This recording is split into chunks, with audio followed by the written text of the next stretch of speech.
Hello students, good morning. You are connected with RK Swatch for Mathematics 10 plus 2. Today we are going to discuss about the chapter probability and topic is independent experiment. ये क्या होता है independent experiment? Independent events के बारे में पढ़ा था, तो आज हम पढ़ रहे हैं इंडिपेंडेंट एक्सपेरिमेंट। सबसे पहले हम जानना चाहेंगे एक्सपेरिमेंट में होता क्या है। अगर जैसे कि मैं कॉइन को टॉस करता हूँ तो वो जो होगा वो एक्सपेरिमेंट होगा, उसमें हेड आना टेल आना वो क्या होगा, इवेंट होंगी। तो आज हम इंडिपेंडेंट एक्सपेरिमेंट की बात जो कर रहे हैं क्या होता है, वो two random experiment are set to be independent, यानी कि दो एक्सपेरिमेंट की बात कर रहा है वो इंडिपेंडेंट बोले जाएंगे इफ यदि for every pair of event A and B, जितने भी पेयर होंगे जैसे कि ए एंड बी की बात कर रहे हैं, associated with the first and second experiment respectively the probability of the simultaneous occurrence of A and B is the product of probability of A and probability of B calculated separately on the basis of two experiment. यहां क्या कहना चाह रहा है कि जो दो event थी, पेयर ऑफ इवेंट जिसकी बात कर रहा है, वो अगर जिसके हम फर्स्ट और सेकंड रिस्पेक्टिव, यानी कि फर्स्ट हमारी ए है तो सेकंड हमारी बी इवेंट है, तो उनकी जो ए और बी की जो साइमल्टेनियसली अकरेंस ऑफ प्रोबेबिलिटी, यानी कि उनकी प्रोबेबिलिटी होने का जो रिजल्ट आएगा दैट इज द प्रोडक्ट रहेगा किसकी, probability of A into probability of B, और उनको अलग अलग से सेपरेटली कैलकुलेट करते हैं हम on the basis of two experiment पे। अब इसी चीज को समझने के लिए एग्जाम्पल का सहारा लेते हैं जो कि 8.4 एक्सरसाइज को सॉल्यूशन के लिए आगे बढ़ा रहे हैं हम। A man and his wife appear for an interview for two posts. एक मैन है और एक उसकी वाइफ है, दोनों टू पोस्ट के लिए अपना इंटरव्यू अपीयर करते हैं।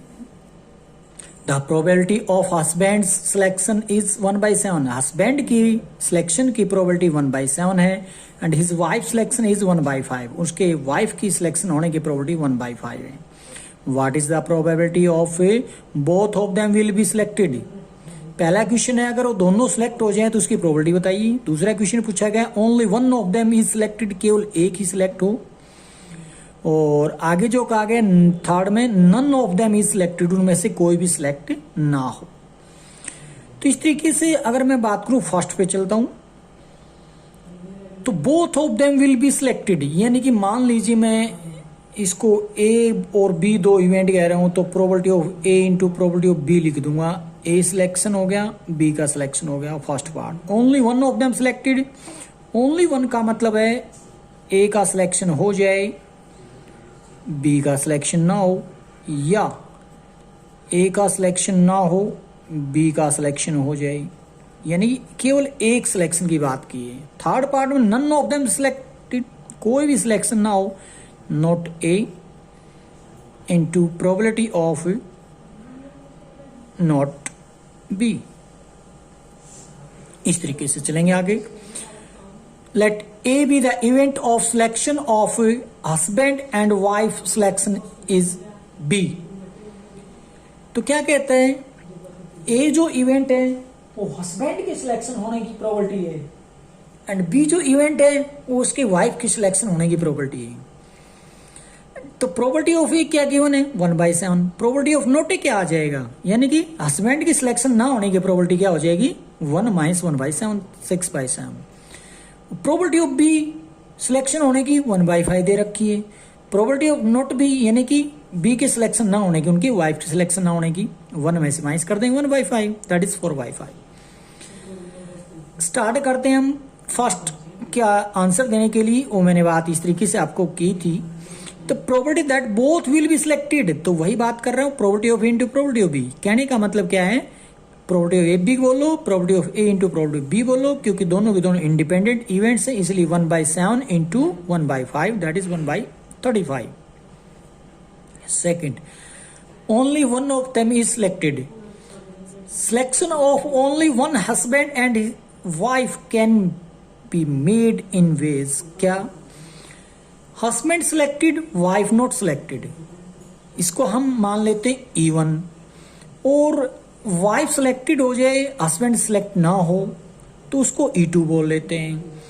Probability of selecting only one of them, इसका मतलब क्या हो जाएगा, only one of them select करने की जो बात कही है, तो हम दोनों को ऐड करना चाहेंगे। किस तरीके से, जैसे हमने ऊपर बात की थी और बी में मैंने समझाया था आपको क्या, कि यहां पर हम बात कर रहे हैं कि ए का सिलेक्शन हो जाए बी का ना हो, या ए का ना हो बी का सिलेक्शन हो जाए, तो दो केस बनेंगे।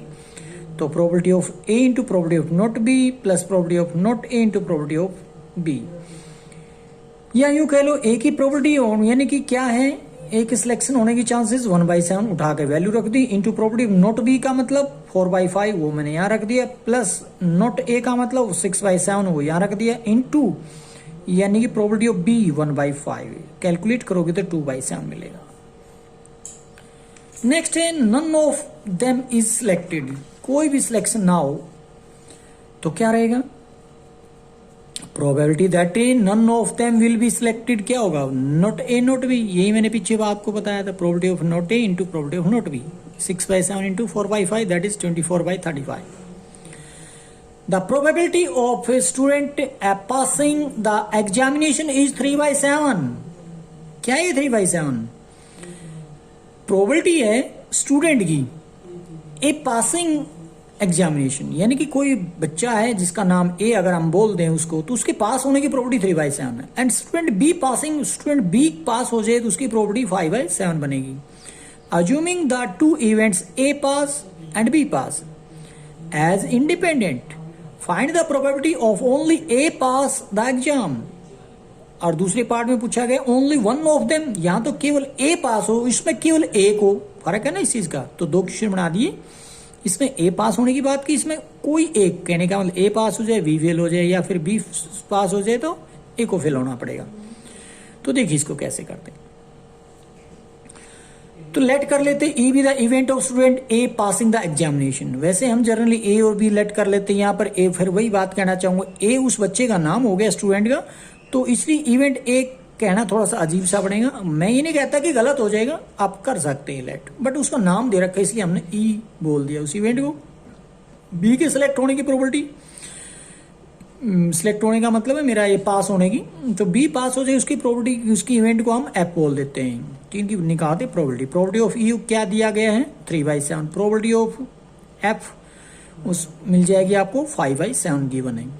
नोट ई निकालने की प्रोबेबिलिटी तो क्या है, 1 में से माइनस करते हैं 3/7 को 4/7, प्रोबेबिलिटी ऑफ नोट एफ निकालते तो 1 - 5/7 दैट इज 2/7।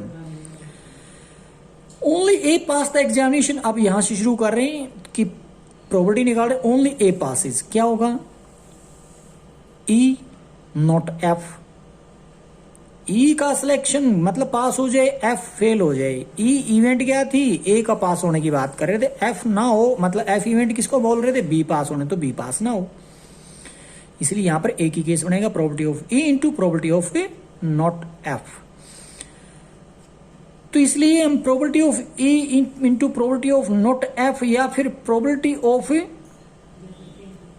हम सीधा यानी कि यहां पर आंसर दे देंगे फर्स्ट के लिए, क्या रह जाएगा, मैंने यहां नहीं दिया। प्रोबेबिलिटी ऑफ ई की बात जो है वो किसको कह रहा है, प्रोबेबिलिटी ऑफ 3/7, एफ ना हो, नॉट एफ का मतलब है यहां 2/7, तो 6/49 ये आंसर आ जाएगा फर्स्ट में। सेकंड पार्ट है यहां, क्या है सेकंड पार्ट में, only one of them give passing the examination, तो यहां ई पास हो जाए यानी कि ई इवेंट सक्सेस चले जाए, एफ इवेंट फेल हो जाए, ई इवेंट फेल हो जाए, एफ इवेंट सक्सेस हो जाए, तो इसलिए प्रोबेबिलिटी ऑफ ई उठाकर 3/7 यहां रख दिया, और प्रोबेबिलिटी ऑफ नॉट एफ को उठाकर 2/7 यहां रख दिया, प्लस का साइन है, प्रोबेबिलिटी ऑफ नॉट ई हमारे पास यहां है 4/7 यहां रखा, इनटू में प्रोबेबिलिटी ऑफ एफ जो दिया गया है 5/7 यहां, तो दोनों की इनकी कैलकुलेशन 26/49 आंसर है। A speak truth in 60% of cases, जो ए है वो बंदा है कोई, उसका नाम है, वो जो ना सच बोलता है, कितना 60%। बी दूसरा है वो क्या कह रहे हैं, इन 90% ऑफ केस, यानी कि बी सच बोल रहा है, ट्रुथ की बात कर रहा है 90%, तो आप इनकी प्रोबेबिलिटी भी बोल सकते हैं, प्रोबेबिलिटी ऑफ ए की सच बोलने की प्रोबेबिलिटी 60/100 बोल दोगे, बी के सच बोलने की प्रोबेबिलिटी 90/100 कह सकते हो। अब उनको इवेंट का नाम दे सकते हो, ए ट्रूथ है तो इवेंट ई बोल दिया, इवन E2 भी लिख सकते हो, ई एफ भी नाम दे सकते हो। चलिए, in what percentage of case are they likely to be contradict each other in stating same fact. ये कंट्राडिक्ट, मुझे नहीं लग रहा कि फर्स्ट टाइम आप इस वर्ड को सुन रहे हो कि कंट्राडिक्शन, शायद 10th क्लास से पढ़ते आ रहे हो। तो वही है, ये कोई नया वर्ड नहीं है, मतलब विरोधाभास जिसको कहते हैं, एक हाँ कहे तो दूसरा ना कहे, पहला ना कहे तो दूसरा हाँ कहे, तो उसको बोलते हैं कंट्राडिक्शन, कंट्राडिक्ट।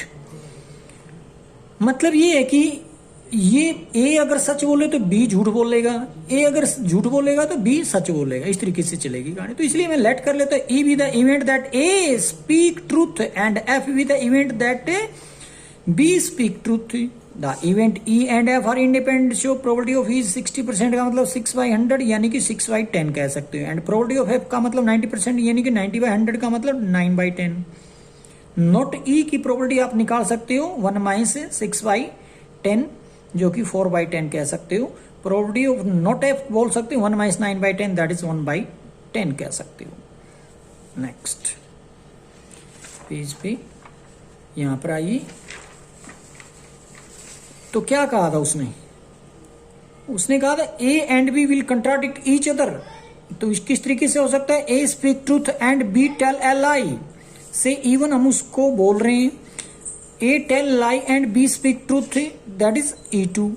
तो यहाँ probability that A and B contradict each other, तो E1 और E2 यहाँ बोल सकते हो, इसकी प्रोबेबिलिटी निकालनी है, यानी probability of E1 plus probability of E2। And E1 E2 कैसे हैं, म्यूचुअली एक्सक्लूसिव इवेंट है, तो हम इन दोनों को ऐड करेंगे। E1 के अकॉर्डिंग जो बहुत बात कर रहे थे वो क्या था, A speak truth B tell lie, तो ये सच बोलेगा झूठ बोलेगा, कहने का मतलब इनकी प्रोबेबिलिटी हम पीछे निकाल बैठे हैं, तो उनमें वैल्यू डाल देंगे 6/10 इंटू प्रोबेबिलिटी नॉट एफ का मतलब 1/10 प्लस नॉट ई की प्रोबेबिलिटी पीछे 4/10 थी, और इंटू में प्रोबेबिलिटी ऑफ एफ वहां दी की थी 9/10। इनको कैलकुलेट करोगे तो 42/100 आएगा। हेंस द परसेंटेज, उसने मांगा था आंसर परसेंटेज में, हालांकि आंसर हमारा आ चुका है जो कि 42/100 है, बट अब यहाँ पर हमें परसेंटेज में आंसर देना है, तो इसलिए हमें कुछ चेंज करना पड़ेगा। Percentage of cases in which A and B are likely to be contradict each other 42/100 multiply 100 कर देंगे, क्या हो जाएगा, उसको 42% बोल दो, क्योंकि परसेंट में हमें आंसर जो देना था। Next, the odds against A speaking the truth are 4-3 and the odds in favor of B speaking the truth are 7-5. Find the probability that they contradict each other. यहाँ कुछ लास्ट में तो वैसा ही मिलेगा जो पिछले क्वेश्चन में थे, कंट्राडिक्शन की बात की है, बट पहले क्या दे दिया, ये थोड़ा सा पहली बार देख रहे होगे इस टाइप का क्वेश्चन। तो क्या चीजें, odds अगेंस्ट, ये आपने प्रश्न में पढ़े थे, तो उसके लिए जो बात कर रहा है ओड्स अगेंस्ट और ओड्स इन फेवर, दो बात आती है। तो उसके अगर ओड्स अगेंस्ट की बात करेगा तो इसका मतलब क्या हो जाएगा, 4-3 है तो 3 दोनों का ऐड हो जाएगा, यानी कि पीछे वाले को ऊपर रख लेते हैं, दोनों को नीचे ऐड कर देते हैं, तो उसमें उसकी प्रोबेबिलिटी निकाल देंगे।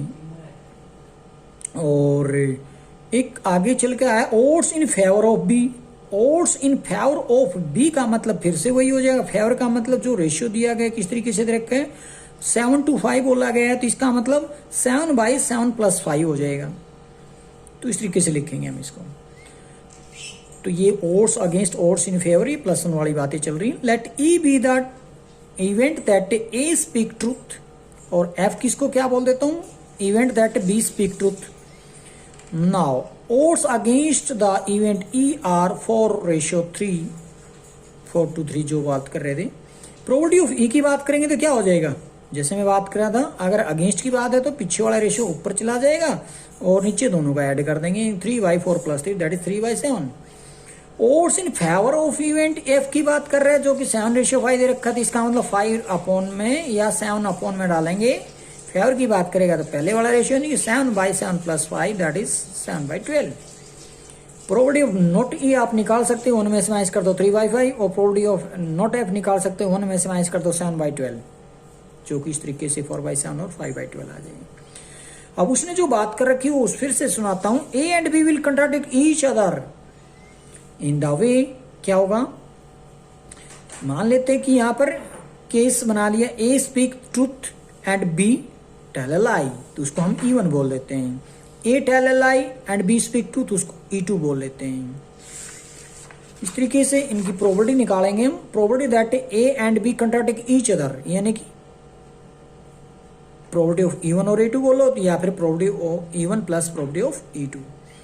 तो म्यूचुअली एक्सक्लूसिव होने के लिए हम सीधा बात कर लेते हैं। प्रोबेबिलिटी ऑफ यानी कि E1 किसको लेट किया था, E into F note plus E2 का मतलब probability of E note F हो जाएगा। तो इनकी मल्टीप्लाई कर लेंगे आपस में, experiment P probability of E into probability of not F plus probability of E note into probability of F.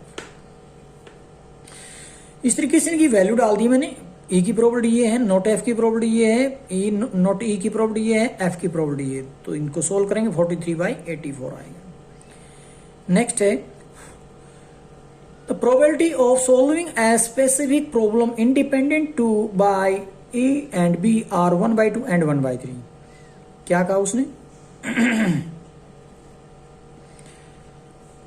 कह रहे हैं कि the probability of solving a specific, किसी प्रॉब्लम को सोल्व करने की जो प्रोबेबिलिटी इंडिपेंडेंट है, ए एंड बी की बात जो कर रहे हैं, ए सोल्व कर देता 1/2, बी सोल्व करता 1/3, उनका आपस में कोई भी सहयोग नहीं है, वो इंडिपेंडेंटली ए अपने तरीके से सोल्व करता है, बी अपने तरीके से करता है, वो एक दूसरे की हेल्प नहीं लेते हैं, इसलिए बोल रहे हैं स्पेसिफिक प्रॉब्लम इंडिपेंडेंटली है।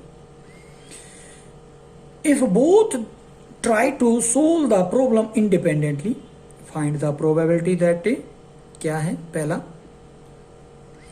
उसमें बोला गया है द प्रॉब्लम इज सोल्व्ड, पहली बात। दूसरी कहते हैं exactly one of them solve the problem, यहां तो सोल्व हो जाएगी प्रॉब्लम, यानी कि चाहे वो ए सोल्व करे चाहे बी सोल्व करे या दोनों ही सोल्व कर दें, तो 3 केस हो सकते हैं फर्स्ट में। यहां जो कह रहा है exactly one of them solve, इसमें 2 रहेंगे, ए सोल्व करेगा तो बी नहीं करेगा, बी करेगा तो ए नहीं करेगा। इस तरीके से देखिएगा कैसे सोल्व करते हैं इसको। तो वो हम लेट कर लेते हैं E be the event that A problem is solved,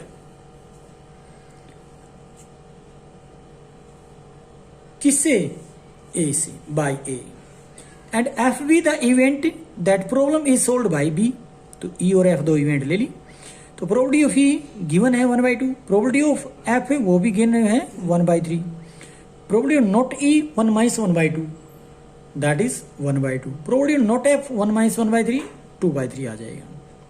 पहला क्वेश्चन था probability is problem is solved, तो क्या लिखें, probability that the problem is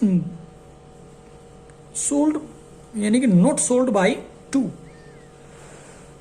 तो वहां पर जो 3 केस है उससे बचने के लिए हम एक केस से ही इसको सोल्व कर देते। क्या होता है वहां पर तो कह रहा है कोई यानी कि at least 1 will solve the problem, एक तरीके से वो है, उसमें एक से भी सोल्व नहीं कराओगे, 1 में से माइनस कर देंगे, वो भी तो रास्ता है अपने पास। तो दोनों रास्ते हैं, या तो तीनों जो इवेंट जिसकी मैं बात कर रहा था उनको यूज कीजिए, यानी कि एक तरीके से मैं यहां लिख देता हूं ऑप्शन में कि ए सोल्व कर दे प्रॉब्लम, बी सोल्व ना करे, या यानी कि प्लस ए सोल्व ना करे और बी सोल्व कर दे, या ए भी सोल्व कर दे बी भी सोल्व कर दे। तो इस तरीके से हम कह सकते हैं, यानी कि बी सोल्व कर रहा है यहां पर। तो 3 केस बने, इस 3 केस से बचने के लिए हम 2 केस बना लेते हैं, एक केस बना लेते हैं। क्या वो, probability that the problem is not solved by any 2, इनमें से कोई भी सोल्व ना करवाए, नॉट ई नॉट एफ की प्रोबेबिलिटी मल्टीप्लाई करते हैं तो 1/3 आ रहा है। Hence the probability problem is solved, actually में तो प्रॉब्लम सोल्व हो रही है उनसे, तो वो क्या होगा 1 minus probability that the problem is solved, not solved 1 में से माइनस कर देंगे, नॉट सोल्व्ड अभी निकाल दी 1/3, 1 माइनस 1/3 दैट इज 2/3। यहां से निकालोगे ये तब भी 2/3 पाओगे, यहां से भी 2/3। आगे था सेकंड में exactly one of them solve the problem, तो उसमें क्या होगा, तो उसको हम मान लेते हैं E1 E2 2 इवेंट, किस तरीके से, A solve B does not solve, तो उसको हम मान लेते हैं E1, B solve, A does not solve, इसको E2 मान लेते हैं। तो इसलिए probability that problem will be solved by exactly one of them, probability of E1 plus probability of E2, इसको हम रखते हैं इस तरीके से।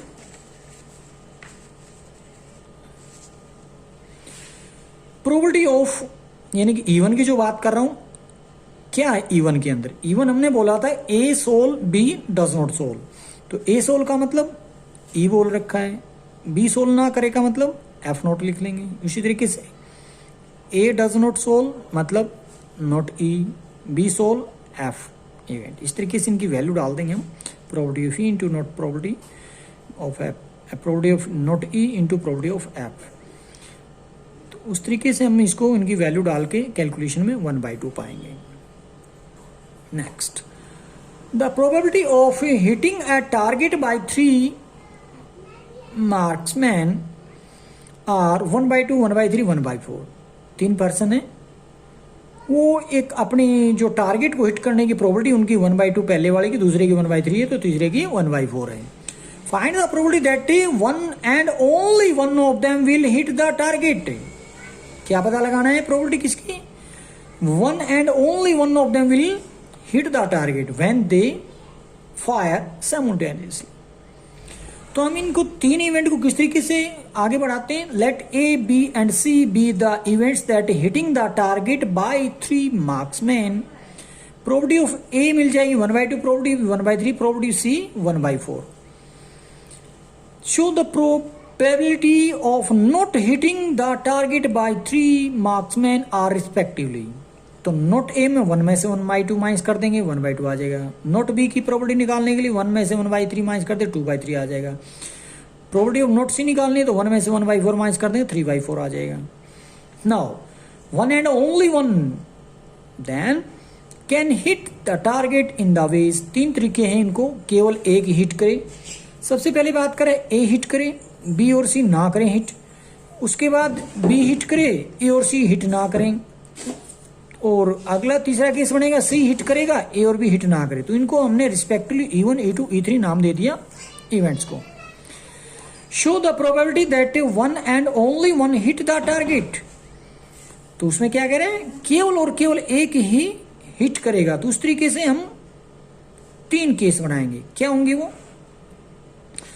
हम अगर बात करें प्रोबेबिलिटी ऑफ E1 और E2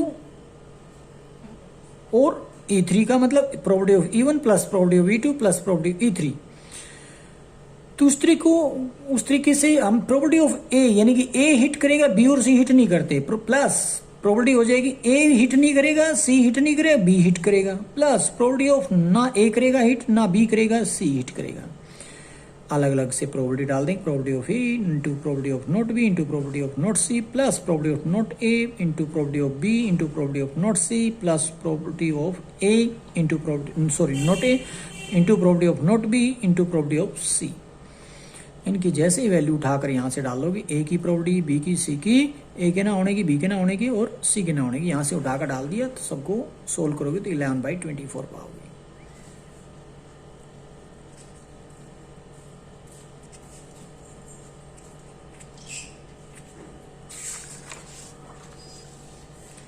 नेक्स्ट है the odds that a book will be favorably reviewed by 3 independent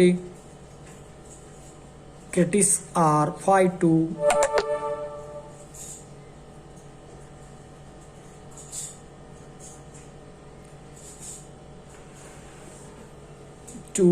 4 to 3 and 3 to 4. What is the probability that of the 3 review a majority will be favorable? क्या कहा गया? Odds that a book will favorably reviewed by 3 independent critics. तो तीनों की दे रखी है, क्या है? 5 to 2, 4 to 3 एंड 3 to 4। ये odds दे रखे हैं उनके फेवरेबली। तो तो उनको किस तरीके से तीन लेट इवेंट कर लेते हैं, जैसे कि A B C be the event that first second and third critics review the book favourably, the event A B and C are independent. तो प्रोबेबिलिटी ऑफ ए क्या हो जाएगी, अगर वो बात कर रहे हैं फेवरेबल की तो 5/5+2 होनी चाहिए, क्योंकि ये क्वेश्चन हम पीछे भी कर चुके हैं। तो ये 4/4+3 होना चाहिए, यहाँ 3/3+4 होना चाहिए। उस तरीके से ए की प्रोबेबिलिटी 5/5+2, बी की प्रोबेबिलिटी 3/3+4। फेवरेबल कहा है। उसके बाद जो बात कर रहे थे, हाँ ये रहा 4 बी के लिए हो जाएगा ना 4/4+3, और सी के लिए ये था 3/3+4। ठीक है। अब प्रोबेबिलिटी नॉट क्या हो जाएगा, 1 माइनस कर लेंगे 1/5/7। प्रोबेबिलिटी नॉट भी हो जाएगा 1-4/7। प्रोबेबिलिटी ऑफ नॉट सी का मतलब 1-3/7, दैट इज 4/7। इस तरीके से the book will be favourable reviewed by the majority if at least 2 out of 3 are in favour. This can be happen in the ways first and second favour, third does not favour, यानी कि इवन मान लिया हमने। First and third favour, second does not favour, E2 मान लिया। Second and third favour यानी कि फर्स्ट डज नॉट फेवर, तो उसको हम E3 बोल देते हैं। ऑल 3 फेवर कर लेते हैं E4, यानी कि 4 तरीके से हम इवेंट यहां पर बोल रहे हैं। Probability that ray of 3 review majority will be favourable, the majority will be favourable किस तरीके से हो जाएगी,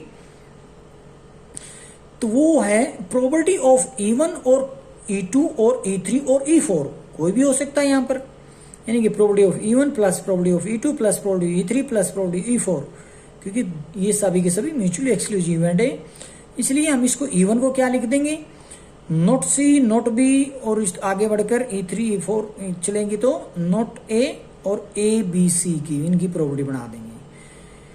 तो इसमें मेजोरिटी की बात करी थी, इसमें 2, इसमें भी 2, इसमें भी 2, इसमें 3 हो जाएंगे।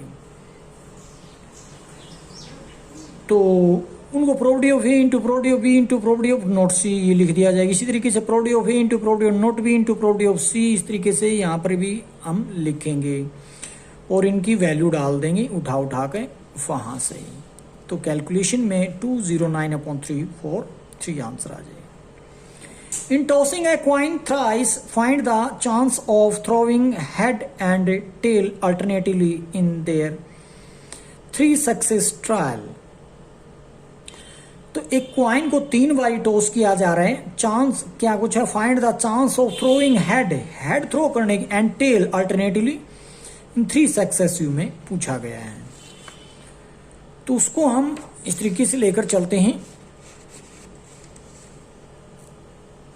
Let H and T be the event that of throwing coin and occurrence of head and tail respectively. Head के लिए H ले लेते हैं, टेल के लिए T ले लेते हैं। प्रोबेबिलिटी ऑफ गेटिंग हेड यानी कि probability H is 1/2, probability of getting tail यानी कि probability of T is equal to 1/2। In tossing a coin thrice, head and tail may be obtained alternately in 2 ways. तो head और tell जो एक coin को 3 बार टॉस कर रहे हो तो उसमें अल्टरनेटिवली कैसे आ सकते हैं, मतलब पहली बार हेड आए तो दूसरी बार टेल आना चाहिए, तो तीसरी बारी हेड ही आना चाहिए। अगर पहली बार टेल आ जाए तो दूसरी बार हेड और तीसरी बार टेल आना चाहिए। तो 2 ही केस बन रहे हैं यहाँ पर इस तरीके से। अब इनकी प्रोबेबिलिटी की बात करेंगे, प्रोबेबिलिटी H T H का मतलब probability H into probability T into probability of H, that is 1/2 1/2 1/2 1/8 हो जाएगा। प्रोबेबिलिटी ऑफ T इंटू यानी कि THT का मतलब probability of T into probability H into probability T 1/2 यानी कि 1/8 हो जाएगा। Probability of getting head and tail alternatively ये दोनों को प्रोबेबिलिटी को ऐड कर देंगे, 1/8 प्लस 1/8 2/8 का मतलब 1/4 आ जाएगा। नेक्स्ट है coin is tossed 3 time and all possible outcome are considered equally likely. एक क्वाइन को 3 बार टॉस किया जा रहा है और पॉसिबल आउटकम को इक्वली लाइकली कंसिडर किया जा रहा है। मतलब ये है कि गलत तरीके से नहीं, एक जैसे तरीके से हम फेयर वे से क्वाइन को टॉस कर रहे हैं। Consider the tossing a coin thrice as first experiment, once as second experiment, find the probability of getting किसके लिए, क्या उससे पहले क्या बोल गए, consider the tossing a coin thrice as first. First experiment क्या कह रहे हैं, एक क्वाइन को ट्वाइस यानी कि 2 बारी। फर्स्ट एक्सपेरिमेंट उसको मान लेंगे जब एक क्वाइन को 2 बारी टॉस कर रहे हो, और एक वंस एज सेकंड यानी कि 1 बारी टॉस करोगे तो सेकंड एक्सपेरिमेंट कह लेते हैं। Find the probability of getting 2 head and a tell.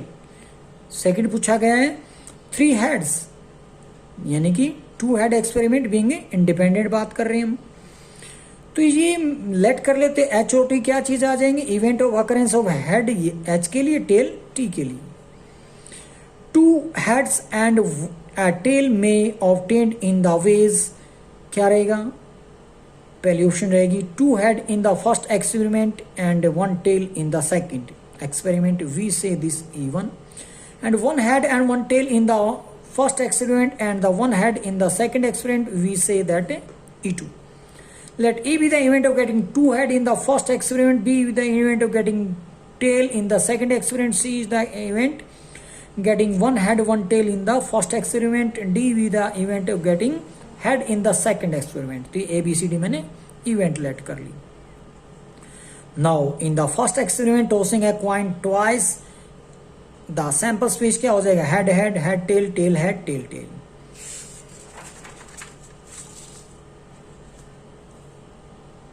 Show the probability of getting 2 head क्या हो जाएगा, प्रोबेबिलिटी है यानी कि 1/4। 2 हेड आने की प्रोबेबिलिटी 1/2 1/4 हो जाएगा। Probability getting 1 head 1 tail 1/2 into 1/2, ये या फिर 1/2 into 1/2, वो कहाँ से, पहले हेड दूसरी बार टेल, या फिर पहले टेल दूसरी बार हेड, दोनों को 1/2 into 1/2 ऐड करोगे तो यानी कि 1/4 प्लस 1/4 2/4 हो जाएगा, दैट इज 1/2 आ जाएगा। In the second experiment the tossing a coin once, एक ही बारी टॉस कर रहे हो तो प्रोबेबिलिटी ऑफ बी क्या हो जाएगा 1/2, प्रोबेबिलिटी ऑफ डी क्या हो जाएगा 1/2। Probability of getting 2 head and a tail, probability of E1 बोल लेते हैं, E2 कह लेंगे उसको, और या प्रोबेबिलिटी E1 प्लस E2 बोल सकते हैं आप इसको।